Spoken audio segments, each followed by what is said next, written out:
Alors bonsoir à toutes et à tous, Michel pour Direct de la Web TV. On se trouve au 18 boulevard du 8 mai, on est à CrossFit Caudry, on est déjà venu faire l'inauguration. On est avec Marlène, bonsoir Marlène. Bonsoir Michel. Et vous allez être surpris, on est avec Antonio, bonsoir Antonio. Bonsoir Michel. On vous en dira plus dans quelques instants. Pour l'instant Marlène, on va revenir sur le concept. C'est quoi le concept CrossFit pour ceux qui sont nouvellement abonnés à la chaîne ? Alors une box de CrossFit, c'est une salle de remise en forme, mais pas traditionnelle. On va utiliser ici essentiellement des mouvements d'haltérophilie, de gymnastique et tout ce qui est endurance pour se remettre en forme dans tous les sens du terme en fait. Il n'y a pas de machine, d'accord ? La seule machine, c'est notre propre corps. Et on n'est pas seul dans la salle, il y a toujours un prof avec les élèves. Les cours sont toujours coachés, on est maximum 12 justement pour que nous on puisse intervenir sur chaque individu, adapter s'il faut, que ce soit les mouvements, les répétitions, le travail, enfin voilà, on prend soin de chaque personne à chaque fois. Vous êtes ouvert quand la semaine ? Donc on est ouvert du lundi au dimanche, donc il y a un cours le matin, le midi, il y en a 3 le soir, un le dimanche matin et un le samedi matin. Mais en général, la semaine, c'est un petit peu pareil. C'est un matin, un midi et 3 le soir. Alors, vous allez être surpris peut-être parce que derrière Marlène, ce n'est pas des appareils de sport, c'est des toiles. Et c'est les toiles d'Antonio Almodovar. On le connaît bien sur Caudry, enfin, les gens qui ont l'habitude de ce nom. Pourquoi avoir appelé ça l'art et le sport ?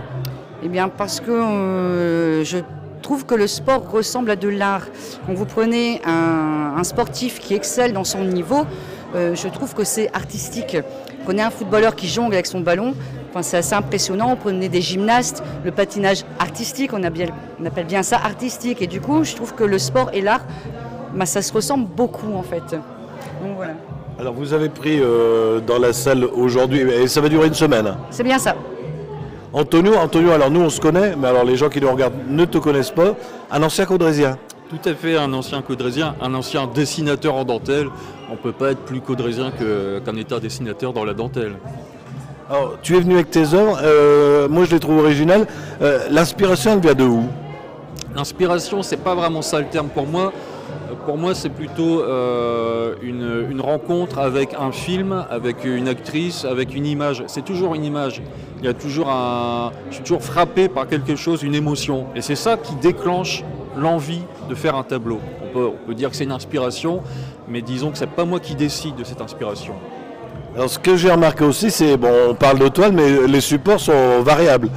Ah oui, ça c'est justement, il n'y a pas que ce qu'on tente de peindre, de représenter ou de poser sur l'image, il y a aussi la matière. Donc ça peut être de la toile, on peut mettre du papier, on peut utiliser des matériaux différents, on peut utiliser des toiles et les rassembler pour faire une seule toile. Il y a tout un ensemble de choses. La peinture, ça ne se limite pas seulement à faire un tableau qui représente un objet en particulier, c'est très large. Alors pourquoi avoir participé à cet art et le mélange d'art et de sport ? Pourquoi tu as envie aussi de participer ? C'est-à-dire que Marlène, qui a cette salle, on se connaît depuis assez longtemps. Moi-même, j'ai une petite passion pour le sport et il m'a semblé que c'était d'abord aussi très atypique de réaliser une expo dans un cadre comme celui-ci, dans un espace de sport. Mais en même temps, dans cet espace est assez grand. C'est suffisamment pour accueillir beaucoup de tableaux. Ici, il y a 29 tableaux. Et c'est vrai qu'entre le sport et l'art, il y a de nombreux ponts. En particulier, le fait de tenir, on va dire, entre guillemets, dans la difficulté, de ne pas lâcher, d'aller jusqu'au bout. Ça, c'est des choses qui sont très similaires entre l'art et le sport. Alors l'exposition pendant une semaine, je sais qu'il y a des amateurs d'art qui vont certainement venir. Est-ce que tu seras là pour les accueillir ou... Est-ce que tu seras là tous les jours ou Je vais passer tous les jours, oui. Je ne vais pas être là toute la journée, mais évidemment, je vais passer tous les jours. L'expo dure une semaine, je serai là tous les jours, oui. Parce que les toiles sont à vendre. Hein. Oui, elles sont toutes à vendre. Il y a les tarifs, les années, la technique. J'ai aussi affiché des petits textes pour expliquer la démarche. J'ai mis un CV artistique pour montrer les expos que je fais, parce que comme je bouge beaucoup en France, les expos que je fais un peu partout depuis 1994, avec M. Guy Bricou, c'est lui qui a lancé ma première expo. Et d'ailleurs, je félicite et je remercie son fils Frédéric Bricou d'être ici ce soir pour cette expo et on va dire cette espèce d'inauguration.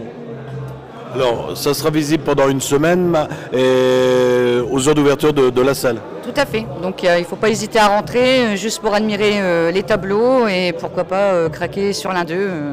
Voilà. Et aussi faire du sport. Et faire du sport, évidemment. Écoutez, je pense qu'on a fait le tour. Je vous laisse à vous le mot de la fin puisque c'est votre salle. Mais comme disait Antonio, on remercie donc Monsieur le maire de sa présence ce soir. Je remercie Antonio également d'être ici et puis d'avoir joué le jeu voilà, de l'atypique. Voilà. Merci à tous les deux. Si vous avez des amis copains Facebook, je suis là. Vous leur dites bien que ça sera retransmis tout à l'heure sur le www.ledirectwebtv.fr. C'est le site internet et on sera ce soir sur notre chaîne YouTube en haute définition. Merci à tous les deux, bonne exposition. Merci beaucoup.